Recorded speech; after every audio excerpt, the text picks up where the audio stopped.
Faraz Shaukat Ali. And a jolly good morning to you. This is Newsline, live as always from the Newsfirst studios in Dawson Street in Colombo.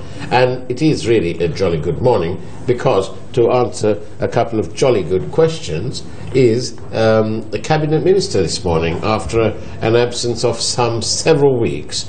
Right here is Mr. Faisal Mustafa. Very good morning to you, Minister. Good morning for us. And thank you very much for turning up and taking time out of your obviously very busy schedule. It's always a pleasure being with you, Faraz. Thank you. It's a great delight having you. It's like you've come home. So how far is it true? Ravi removed at Malik's behest. Is that true? I would know. I would You know. have no idea? No, basically, it's a prerogative of the president to decide which portfolio one should have. Yeah. So I don't think anyone could say that somebody was instrumental in somebody else's removal. Right. And as a cabinet minister, for us, I don't think it's proper for me to speak with regard to a removal of a colleague. It's a prerogative of the president, and he decides who should hold what portfolio. Yes, there's there's no written thing to say that he has to listen to Malik or you or anyone else. No. So now I just thought, because that is the headline, and I thought I'll put you on the spot and perhaps get something. You always try to, Saras. Well, yes, but that's our job, isn't it? Put you on the spot. Now then, Minister Mustafa, shall we ask you this question, and can we have a straight as possible answer? When are we having the elections? For us, legally and technically, have done everything possible to hold election. The amendments needed for the election is before Parliament. Soon as Parliament approves it, it's for the Election Commission to decide. It's not my... So the delay right now is because? There's no delay. The reason being that the bill has been placed in the order paper. As soon as it is passed, elections could be held, and the Election Commissioner has stated within 55 days. They need a minimum of 55 days to hold the election. Right. So at the moment it's because of Parliament. It's not because of Parliament. Parliament has to approve it. Right. So that's the process. That's the process. Right. And that is really the only holder. I mean, there is no other. I mean, I have never purposely delayed the election. No. That various occasions during programs, you've always asked me whether there was a hidden agenda in delaying the election. I've always told you no. At least your answers have been consistent. No, it has to be because I have no reason to delay the election. Indeed. Politically, you may have some. No, politically, I have no agenda to delay the elections. But Honorable Basil Rajapaksa did not do the delimitation properly. Therefore, I had to go for appellate process. Right. So it's Basil's fault, really. Basil's fault, yeah. Right. But if Basil had got Ataullah to do the delimitation properly, I wouldn't have to have an appellate process to revisit it. Right. Can we take any action against Basil? I don't know. I mean, no. With regard to delaying the election? Yeah. I suppose, people would obviously say that he delayed it, but I think it's an issue with the franchise, and let the people decide. So if he knew so much, then he also knew that the elections were around the corner when he was making. No, it's a historical thing. I mean, he thought he could do the election and divide wards according to his whims and fancies. Right. But then when there was a regime change, there was a public outcry that I should go for a review process because it affects the franchise, because wards have been carved to his whims and fancies. So this is a bit like they were doing, it was a bit like a personal fiefdom. Yes, that it was, right? Right, that's what it was. Yeah. So they failed. He failed. He failed. But he wasn't the president, though. Yeah, but he had, the power he had, right? Right. Okay. Now then, what do you think, Minister? Has this government delivered on its promise that we shall all live in a sort of pluralistic society? There are issues for us. Let us be very candid. For the country to move to a pluralistic society, law and order should prevail. Right. And it's not about whether one is a Muslim, Sinhala or Tamil. The law has to be enforced equally and nobody's above the law. Right. But unfortunately, sometimes when the legal process is delayed, one could construe it as being tacit acceptance. And sometimes one questions when a country which has defeated the LTT is unable to enforce law and order, then one will raise questions. That's true. Can I just, it's quite a wide thing here, but can I just ask you, just at this juncture, what did you think, as a member of the public, as a citizen of Sri Lanka, what did you think of the way these students sort of demonstrated and went into the ministry? Do you think that they were dealt with sufficient and adequate force, or did the police and the army and so on, the STF, did they go over the top? I mean, generally for us, I wouldn't like to comment on another ministry. No, but you have a view. That's why my view is the police should have curtailed it at an earlier stage, prevented them from coming within the premises. Right. I mean, I think they should have done that. Yeah. But as regards to law and order has to enforce. Nobody can demolish or cause damage to public property. Indeed. So, but the claim is that these students and these people were also part of the collective effort in January 2015 to get rid of Mr. Iron Man. For us, I mean, just because you have supported a regime change, that doesn't give you a mandate to go and vandalize state property. I mean, I believe that these students are being misled. They're used for a sinister political purpose, and they have to be put right, either through enforcing law and order, and also there needs to be a further dialogue. I mean, when we are in uni, right, we think differently. I mean, we just do what we think is what we want to do. One's mind is a bit more fertile that I mean, that's the right statement for us, and therefore they're misled. I mean, Saitam is one issue for us, but the way the students are being used, they boycott. The students have been asked to boycott lectures and ruin their future is another. I mean, these students should realize that their parents are spending hard-earned money. The government is spending money on their education because we have free education in this country. And I mean, them boycotting lectures and acting like hooligans in some occasions, it's unwarranted. I think you might want to take out that word, like hooligans. They are hooligans. I mean, if stronger. I mean, if you destroy public property and you go into a ministry and act in this manner, in an unruly manner, their conduct is questionable. So then you must take the heat. Then I suppose. I mean, youth sometimes are misled. So ones who have misled them should be dealt with first. They have been used as a tool for a sinister purpose. Generally, politicians try to use innocent youth, and this is an instance which I see which is happening. What about you? Have you ever had cause to use the youth of this country to further your political aims? I don't think I've never used the youth to further my political gains for us, and I don't think it should be done. And I think it's shameful that some politicians think fit that they should do that. Can't they be expelled from the membership of the Sri Lanka Freedom Party? What Sri Lanka Freedom Party?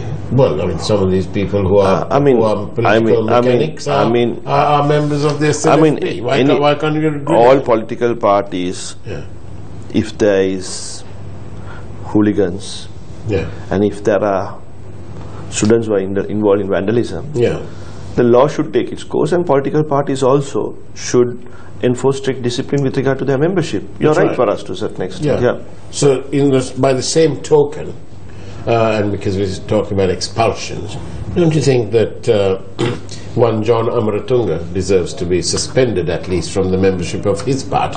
I mean, that is a matter for their party, and I don't want to comment with regard to a cabinet colleague for us. I mean, that is something an internal matter. Isn't it awful that when you become a cabinet minister, you're not able to talk freely? No, for us, no, for us, I generally don't comment about a cabinet colleague in principle. Yeah. So I mean, but in principle, do you think it's a good idea for cabinet colleagues to berate the members of the media? Right. I mean, on principle, for whatever reason. No, I mean.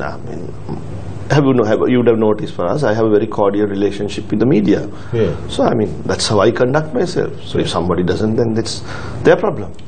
But that problem is also reflective of our country. I'm sure political parties should deal with these issues. If media has not been dealt properly, they should advise their membership or their officials of the party, and then put things right. Now, Mr. Should we? Well, let's keep it. Let's keep it at this level then. Do you think it's right for anyone to dictate terms? No. Shouldn't? No. I was only wondering because the foreign ministers ended up with 2 portfolios that clearly don't belong to the foreign ministry. Unless the lottery sales are going international. For us, there is a view that a foreign minister should not have any other portfolios because of the lack of time. Yeah. But then again, it's a prerogative of the president to allocate subjects. Right. I believe that Ranjit Bandara, Minister of Public Administration, the Film Corporation is under him. Right. So, I mean, subjects are delegated in numerous ways. Long as the person in charge is able to handle it, it rests there. But with regard to the foreign ministry, there is a strong view that that portfolio needs a lot of time, and having other portfolios, having other institutions which are not related to the foreign ministry may be not prudent. You're the minister in charge of public administration. I'm not the minister in charge of public administration and local government. Right, for us. Local government, sorry. You got me. But anyway, what I was going to ask you is, would you consider some way out other institution, like say fisheries? For us, it would rather stink then, wouldn't it? No, I have enough on my plate for us. Yeah. I would say no. You would? I mean, it's all. It all depends. You would say no. It all depends on the individual as well for us. I mean, I have enough on my plate. But if I had a ministry where I have enough time on my hands, maybe I would. If some additional institutions are handed over to me, I would say okay. It all depends on what the individual is capable of doing and what he wants and what his focus is. I mean, my focus is on local government and provincial councils. So any institution which is not directly related to my portfolio, I would say no. I've got a question coming in for you. Please ask the Minister, Yahapalana government receives advice from the US Embassy here how to address Muslim concerns, but the US President cancelled a Ramadan event at the White House. Your comments? So, I mean, that's wrong. Which one is wrong? Cancelling the Ramadan event at the White House? I mean, it's obvious now for us. It's, I mean, the US, if it feels that it should make a statement with regard to certain actions happening in a country, I mean, if that's for the betterment of the country, that's welcome. But in the meantime, if the US cancels Ramadan event in the US, I mean, it's hurtful to the Muslim community, and also it's not correct. There's another message coming in here. This is about what you said about the students. They felt that you were not obviously being forceful enough. This person says people who incite the students should be taken to task and locked up. You're right. That's what I mean. I don't need to be forceful for us. I mean, I always have a common sense approach. I think majority of your viewers who are watching the program will feel that people who incite racial hatred, use students for their political game, all should be dealt with in terms of the law. And do you think, as a legal man, do you think that excessive force was used, or was for the court? For us, students going into the premises how do you curtail it? If there is vandalism taking place, what is excessive force? Yeah. Everything would depend on the circumstance of each incident for us. I mean, until there's a proper inquiry whether excessive force or not. It's unfair because I have always noticed police is used to enforce law and order, and sometimes when there is pressure, they are used as the guinea pigs and they are being compromised. I mean, sometimes the police deals with situations which are very unruly and they are compelled to use a certain amount of force. But then when there is pressure on governments, you see the police being sacrificed first. So basically, you know, if the students, the people who are driving these students are obviously they should be got for incitement. I mean, it's not easy to prove, but if you can prove that there is incitement, there is provision in the law. Right. So I think there should be an investigation to see who was behind this and who is responsible for inciting the students. Do you get the feeling that with all these different calls for investigating this and this, that and so on, that as a government this is not going anywhere? We're bogged down in this investigation, this scandal, that scandal. I think for us, even the attack on Sirasa during the last regime, Lasanta's murder, I mean, we have a legal and moral obligation to expedite those inquiries. There are questions raised why those inquiries are taking a lot of time. So I think while looking at the present incidents, I mean, we got a mandate from the people that will investigate those expeditiously.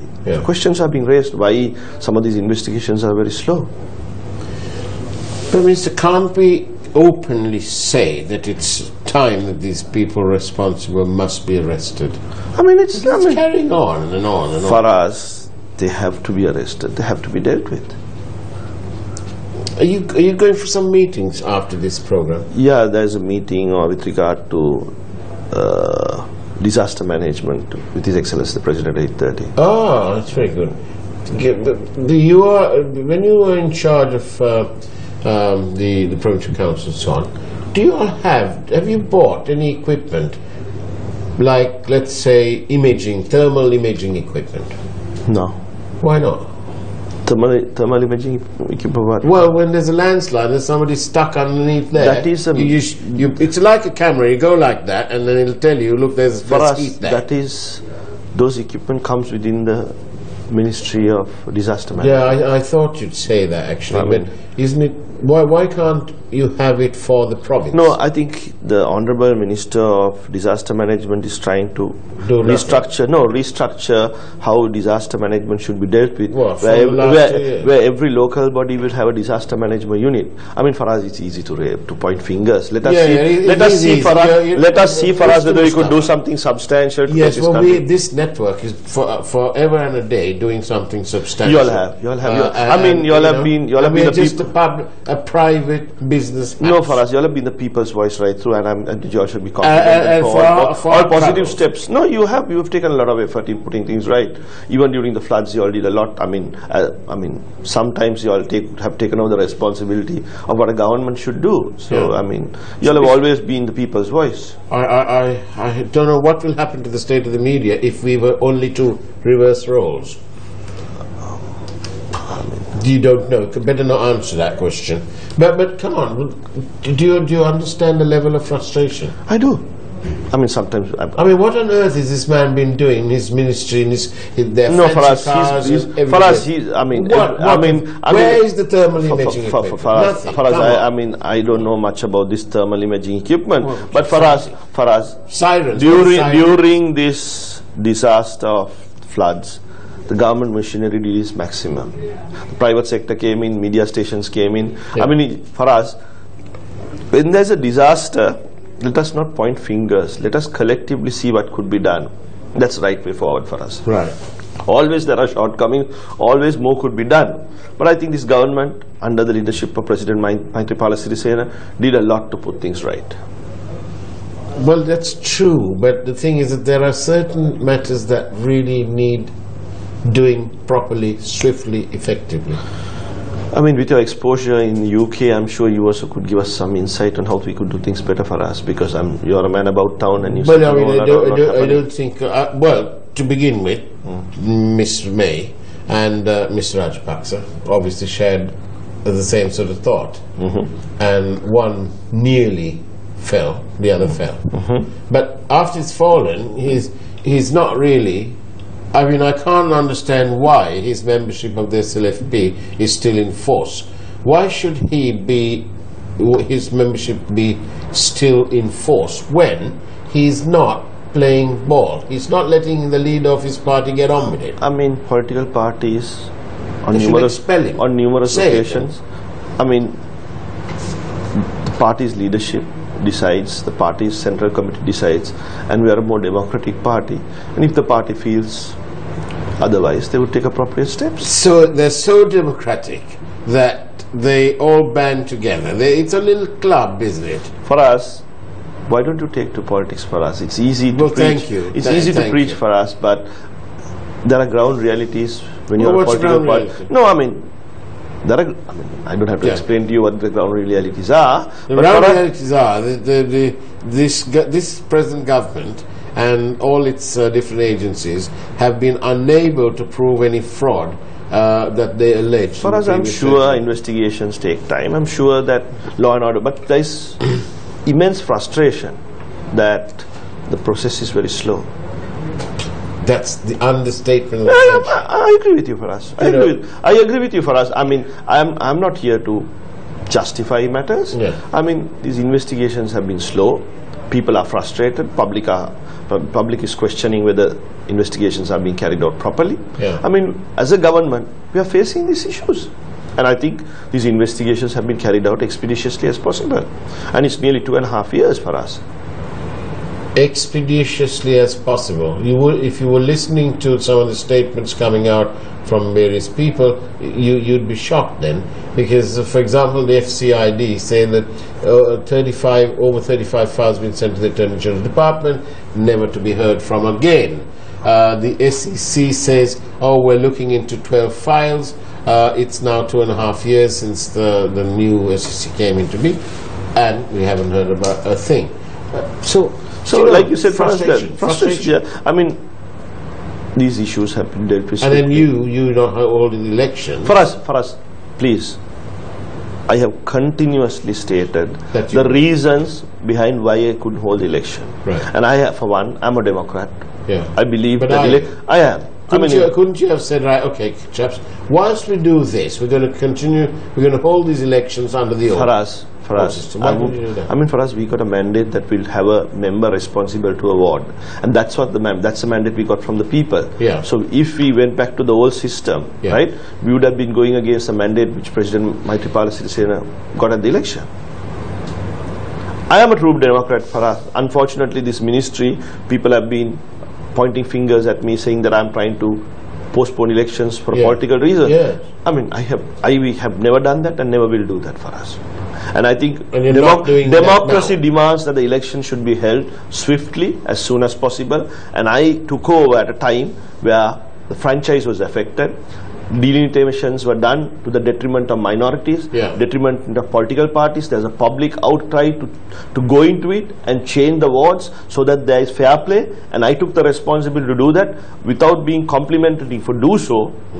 All started pointing the fingers at me, saying the election is. I can't do my job. I can't do a job of work properly and not take time.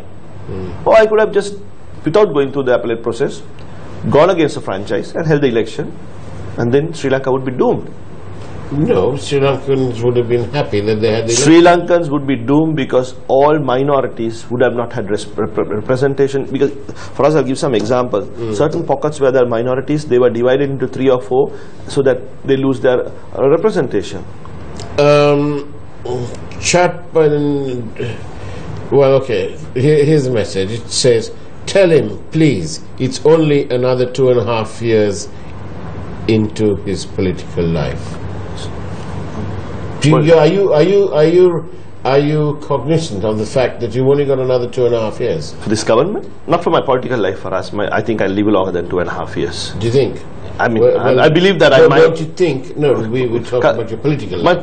For us, do you think that you are doing enough to warrant another government nominating you onto the national list, or that you're going to... For us, people will decide, whoever this person who has stated so, right? Yes. I mean, he has a right to do so, but my political future, I'm confident that next election, I'm capable of being elected. But various individuals, I mean, some may not like my face, some don't like your face, some don't like how you conduct your program, some like how you conduct your program. So this individual must be not liking my face, or must not be happy in the way I'm conducting matters. But everybody is entitled to that free opinion for us, and I respect that person's opinion. And you won't be sending white man?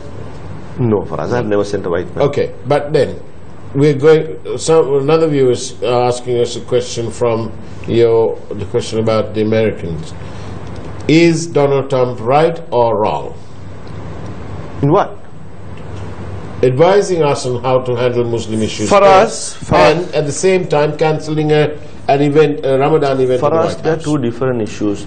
Is he not speaking with forked tongue? For us, supposing we are handling matters wrong, and the US government is advising us with regard to putting things right, then there's a justifiable cause. If we listen to them, listen, Mubarak will probably be still alive today. For us, the fact that the White House cancelled Ramadan program, is nothing, is it? No, it's wrong. But if there is some incidents in Sri Lanka which are detrimental to minorities, and the US government raises their concern, there are two different issues for us. That doesn't take anybody's right.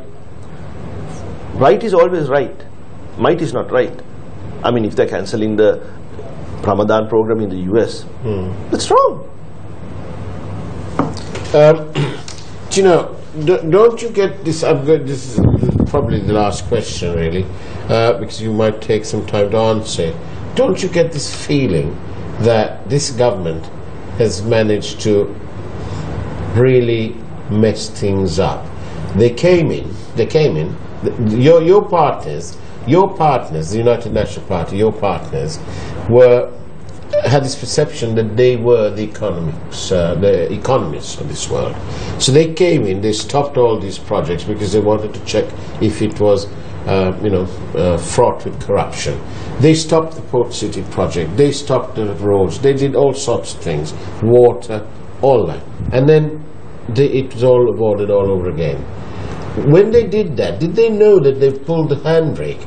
It wasn't just a handbrake, they came to a complete blessed stop. And this whole country's economy has got messed up because of all that. And then on top of all that, the central bank suddenly finds itself bereft of any money because somebody has stole it. That's why His Excellency President appointed a presidential commission to inquire into this. For us, everything is relative. In comparison to the earlier regime, media freedom, the 19th Amendment. I was hoping you wouldn't. No, for us, with all this, compared to the earlier regime, there is progress, and there is another 2.5 years to put things right. And there are a lot of issues with regard to the economy. There are a lot of issues the way we are handling the economy. And I hope we will put things right. Otherwise, we'll be kicked out. And the people will be... I mean, we have another 2.5 years. But in comparison to the previous regime, people yet want us. You know, when you cease to be a member of Parliament, because when the Parliament is dissolved and so on, do you pay a higher rate of interest on the car loan that you have? No, I mean, I don't think so. I mean, this has to be repaired within 5 years for us. Right, but you've got only another 2.5 years. Yeah, so another 2.5 years we'll repay it within the next 2.5 years. Right, but if it carries on beyond... No, it won't carry on for us because it's structured in that manner. What? So they already know? Your leasing company knows when the next election is going to happen? It's within 5 years. No, for us, the Parliament is appointed for a period of 5 years. And these are pretty... For us, these are small issues. But we want to know. For us, these are smaller issues for us. I'm surprised. But a person of your nature would question about the car loan which I obtained from Parliament for us. I mean, there are bigger issues in this country to be dealt with. Yes, but the point is that... I mean, if I have to pay a higher interest rate, I'll pay a higher interest rate for us. Yeah. Right. Yeah, I mean, these are not issues for us. I mean, members of parliament, members of parliament were given duty-free permits over a period of time. Yeah. Right? They have been getting loans from parliament to obtain a vehicle for a long period of time. Yeah. So this is normal. No, this. I mean, there can be issues. It's not normal. Right. Various issues can be raised for us. Yeah. But this is a facility given to members of parliament. Right.